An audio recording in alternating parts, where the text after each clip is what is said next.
Hello students, welcome back to my channel. जिसने भी मेरा चैनल अब तक सब्सक्राइब नहीं किया है वो सब्सक्राइब करें और जिसको भी ये वीडियो पसंद आए प्लीज लाइक करें। Today I am covering the remaining part of class 9 science chapter 2 and the chapter name is matter around us pure. तो हमें इसमें पढ़ना था कि जो हमारे पास मैटर है वो क्या प्योर होता है। तो बेटा ऐसा हमने प्रीवियस वीडियो से स्टार्ट कर दिया था पढ़ना कि प्योर होता है नहीं होता है, क्या क्या प्रॉपर्टीज होती हैं, किस टाइप के मेटर्स होते हैं। तो हम वो छोटा सा पहले देखते हैं कि क्या होता है फर्स्ट वीडियो का, उसके बाद आगे का पढ़ेंगे। हमने पढ़ लिया था कि मैटर क्या होता है, उसके टाइप्स, प्योर सब्सटेंस और मिक्सचर। उनके एग्जांपल्स देखे थे कि प्योर सब्सटेंस में हमारा कार्बन, ऑक्सीजन, H2O, वाटर जो होता है सब कुछ आ जाता है।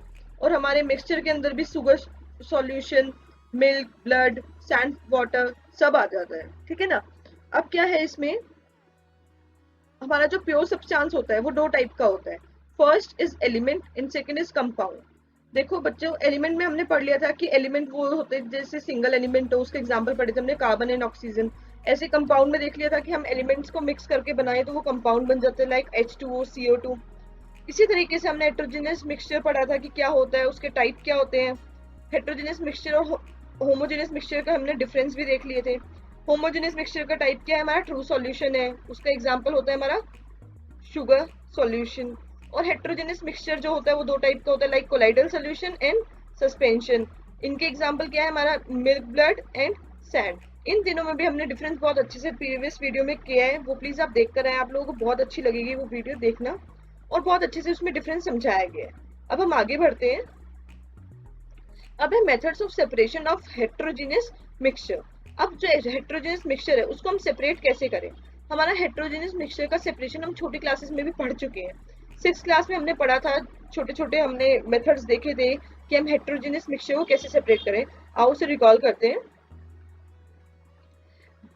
Different methods of separation is used to get individual component from mixture. Different methods हम use करते हैं separation का individual component पाने के लिए mixture का, ठीक है। अब ये हमारे methods दिखाए हुए हैं। Heterogeneous mixture can be separated into their respective constituents by simple physical methods. जो हमारे heterogeneous mixture होते हैं वो respective physical अपने constituents के हिसाब से physical method से भी अलग किए जा सकते हैं, लाइक हैंड पिकिंग। हम घर में नॉर्मली दालें लाते हैं, राइस लाते हैं, तो हैंड पिकिंग से कोई अनवांटेड चीज होती है वहां पर तो उसे रिमूव कर देते हैं, तो उस प्रोसेस को हम क्या बोलते हैं, हैंड पिकिंग। फिर होता है सीविंग। सीविंग क्या होता है, छानना। अगर हम चाय बनाते हैं तो चाय से हमें चाय पत्ती अलग करनी होती है, अदरक, ये चीजें डलती है ना, तो उसको हम किस प्रोसेस से करते हैं, सीविंग की प्रोसेस से। और होता है फिल्ट्रेशन। फिल्ट्रेशन एक बहुत नॉर्मल प्रोसेस है, हम फिल्टर पेपर लगाते हैं फनल के ऊपर, ठीक है। इस इमेज में देखो ये फिल्टर पेपर लगा हुआ है, फनल है हमारे, नीचे बीकर है, यहाँ हम इसे बोलते हैं कॉनिकल फ्लास्क भी लगा सकते हैं या फिर बीकर। इसमें हम गंदा पानी डालते हैं, मिक्सचर डालते हैं, लाइक हम सैंड वाटर ले लेते हैं, तो क्या होगा, जो सैंड होगी वो तो फिल्टर पेपर पे यहाँ पे बच जाएगी और जो हमारा प्योर वाटर होगा वो नीचे आ जाएगा। तो ये हमारे मेथड है सेपरेशन के, हेट्रोजेनियस मिक्सचर के।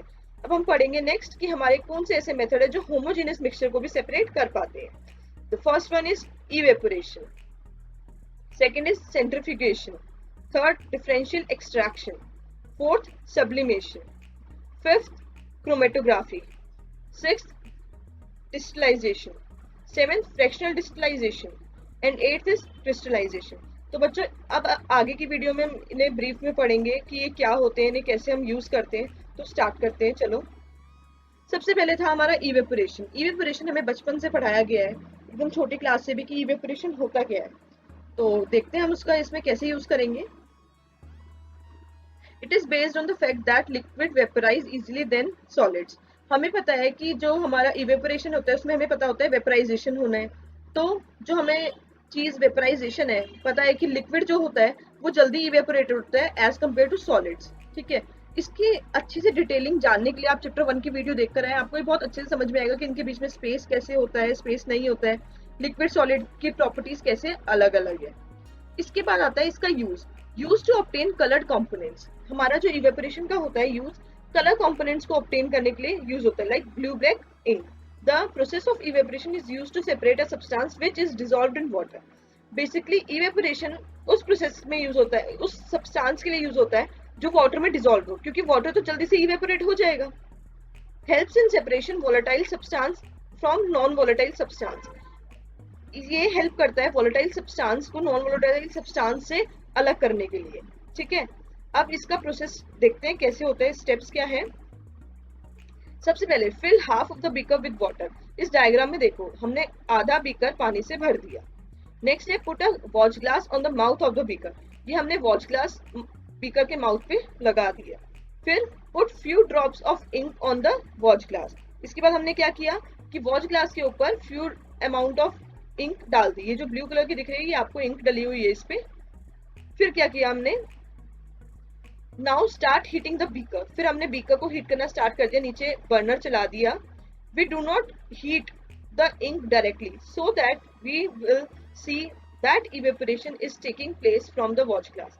हम इसको डायरेक्ट भी देख सकते थे, डायरेक्ट इसके ऊपर हीट चला देते तो वो भी इवेपोरेट होता, बट हमें प्रॉपर इवेपोरेशन दिखानी थी कि कैसे स्टीम से होगा। तो ये जो देखो ये जो वेपर्स जा रहे हैं ये हमें दिख रहा है कि ये स्टीम निकल रही है और वेपर्स जा रहे हैं, तो ये इवेपोरेशन हो रहा है। Continue heating as the evaporation goes on and stop heating when you do not see any further changes on the watch glass. Continue हमें हीट करना होता है तब तक जब तक हमारे वॉच ग्लास में चेंजेस आते जा रहे हैं, वो ड्राई होता जा रहे हैं, और तभी स्टॉप कर देते हैं जैसे उसमें चेंजेस आने बंद हो जाते हैं। तो इसमें बेसिकली हम क्या करते हैं, हम ब्लू ब्लैंक इंक को हटा देते, उसको लेने के लिए वाटर को इवेपोरेट करवा देते हैं और खाली वहां पर ब्लू ब्लैंक इंक ड्राई बच जाती है। फिर आता है हमारा सेकंड पार्ट, सेंट्रीफ्यूगेशन। सेंट्रीफ्यूगेशन हमने बचपन में या गांव में जो रहता है ये वैसे नॉर्मली देखा होगा लोग, ये जो इमेज में है ऐसे होता है। ठीक है, इसको बिलोना बोलते हैं कि बिलोते हैं वो चीज। ठीक है, अब ये हम देखते हैं आगे आपको समझ में आएगा। In this method of separation the suspended particle of substance from a liquid. इसमें क्या होता है, सेपरेशन हो जाता है सस्पेंडेड पार्टिकल का, लाइक सॉलिड का लिक्विड से जो होता है वो अलग हो जाता है। कैसे होता है, देखो ये एक मशीन है, इसके बारे में हम पढ़ते हैं। This process is carried out by the machine called centrifuge. इसको हम सेंट्रीफ्यूग बोलते हैं। इसके अंदर हम कोई भी कंटेनर में सामान जो होता है वो डाल देते हैं और इसको टाइमर लगा के चला देते हैं। कंटिन्यू बहुत तेज तेज मूव करता रहता है सर्कुलर राउंड में। The mixture is rotated rapidly so that heavier particles in the mixture settle down in the bottom. इसमें क्या होता है, जो हेवियर पार्टिकल्स होते हैं मिक्सचर के वो बॉटम में सेटल डाउन हो जाते हैं। यूज का होता है, use to separate the cream from milk. जब क्रीम बनाते हैं हम मिल्क से तो इसमें हमारा सेंट्रीफ्यूगेशन प्रोसेस यूज होता है। प्रिंसिपल क्या है इसका, the denser particle are force to the bottom. जो डेंसर पार्टिकल मतलब जो हेवी पार्टिकल्स होते हैं उनको बॉटम में फोर्स किया जाता है and the liquid begin lighter. और जो ऑब्वियस सी बात है, जो लिक्विड है सॉलिड से लिक्विड तो लाइटर है, तो उसको टॉप में आ जाना पड़ता है। इसके स्टेप्स क्या है, हम क्या करते हैं, फुल क्रीम मिल्क लिया, उसको उस कंटेनर में डाला। ठीक है, हम अगर देसी लोग हैं तो इसमें डालेंगे, अगर हमारे पास ये मशीन है सेंट्रीफ्यूग तो हम इसमें भी डाल सकते हैं। उसके बाद हमारे सेंट्रीफ्यूग कर दिया इसको सेंट्रीफ्यूगिंग मशीन में 2 मिनट के लिए। उससे हमारा क्या होगा, हमारा क्रीम और वाटर अलग अलग हो जाएगा। इसकी एप्लीकेशन क्या है, कहाँ कहाँ ये यूज होता है, use in diagnostic laboratories for blood and urine test. Blood और यूरिन टेस्ट के लिए भी इसे हम यूज करते हैं। ठीक है, बहुत ज्यादा क्वांटिटी में इसमें ब्लड लगा दिया जाता है और उसको फिर उसमें जो मेन पार्टिकल्स होते हैं उन्हें अलग करके उनका टेस्ट किया जाता है। Used in dairies and homes to separate butter from cream. हम डेयरीज और होम में यूज करते हैं ताकि बटर और क्रीम को अलग कर सके। यूज्ड इन वॉशिंग मशीन्स में भी यूज होता है ना, हमने जो ड्राई क्लॉथ्स करने होते हैं, जो हाइड्रो होता है जो बहुत तेज से चलता है, हम उसमें वेट क्लोथ्स डालते हैं और वो एकदम से ड्राई होकर निकलते हैं। तो ये था हमारा सेकेंड वाला। अब हम थर्ड पे आते हैं। थर्ड है हमारा डिफरेंशियल एक्सट्रैक्शन। डिफरेंशियल एक्सट्रैक्शन में क्या करना होता है, हमारा ये एक फनल है, आप देख पा रहे होंगे इमेज में, इसके थ्रू हम डिफरेंशियल एक्सट्रैक्शन करते हैं to immiscible liquids. Immiscible liquids क्या होता है, जो डिसॉल्व नहीं होते आपस में। ठीक है, वो हमारे इमिसिबल लिक्विड्स होते हैं। Can be easily separated by putting in a differential extraction funnel. वो इजीली सेपरेट हो सकते हैं अगर हम डिफरेंशियल एक्सट्रैक्शन फनल में डालें, या फिर उन्हें सेपरेटिंग फनल भी बोला जाता है। क्या करते हैं, used in separating to immiscible liquid like oil and water. अगर हम ऑयल और वाटर मिक्स हो गए हमारे, तो हम इसको इजीली इस फनल में डाल के अलग अलग कर सकते हैं।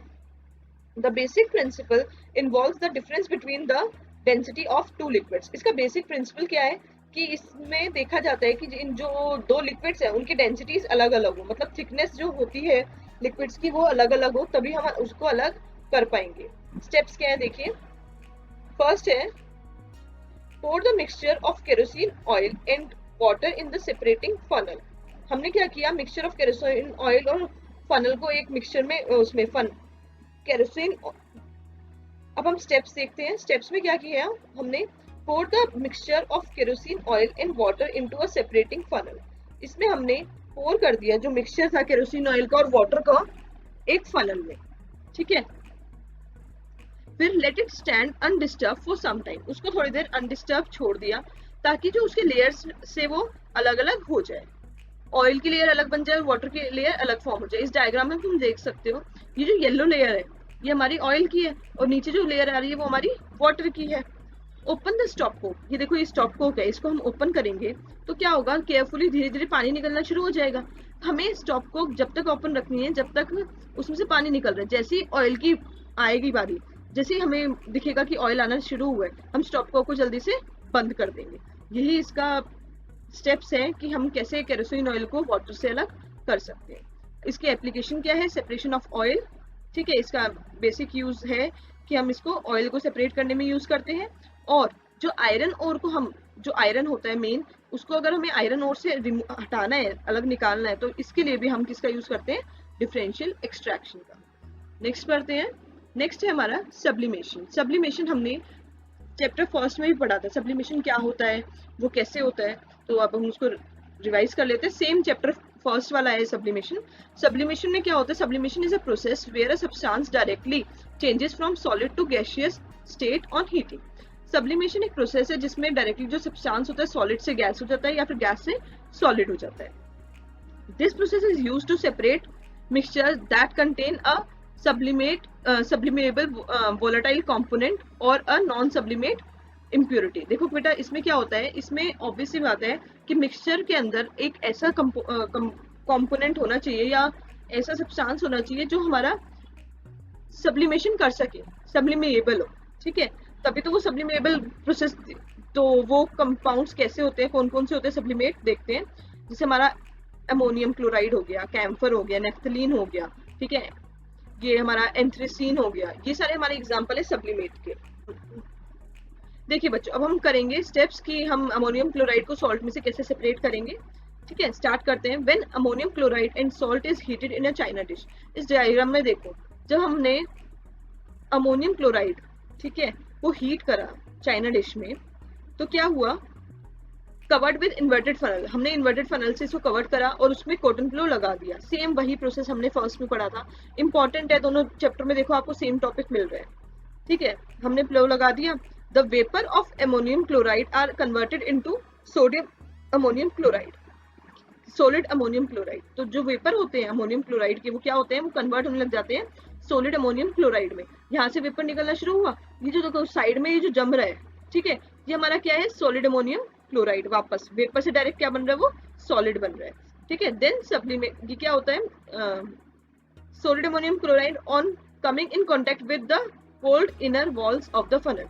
जब वो cold inner walls of funnel के कांटेक्ट में आता है तब ये प्रोसेस होता है। Then sublimated ammonium chloride it stick to walls of the funnel. तो जो सब्लिमेटेड अमोनियम क्लोराइड होता है वो वॉल्स की फनल पे स्टिक हो जाता है, जो हमने अभी अभी देखी। तो ये आप लोगों को समझ में आ गया होगा, ये रिपीट ही हो गया कहीं ना कहीं। तो इसकी एप्लीकेशन क्या है, इसकी एप्लीकेशन सिंपल सी यही है कि हम जो हमारे सब्लिमेबल वोलेटाइल कंपोनेंट होते हैं उन्हें अलग कर सकते हैं, ठीक है। Separate mixture of ammonium chloride. Ammonium chloride का केमिकल फॉर्मूला क्या होता है, NH4Cl। Camphor, naphthalene and erythrene with any non sublimate component. किसी भी नॉन सब्लिमेट कंपोनेंट के अंदर अगर ये चीजें मिक्स है तो हम उसे इजीली सेपरेट कर सकते हैं। तो बच्चों इसी के साथ हम आज की वीडियो खत्म करते हैं। इसके आगे का रिमेनिंग चैप्टर हम नेक्स्ट वीडियो में करेंगे। आप कोई वीडियो पसंद आई तो प्लीज लाइक करें, कोई डाउट हो तो कमेंट सेक्शन में जरूर बताएं और अपने फ्रेंड्स के साथ शेयर करें। Thanks for watching.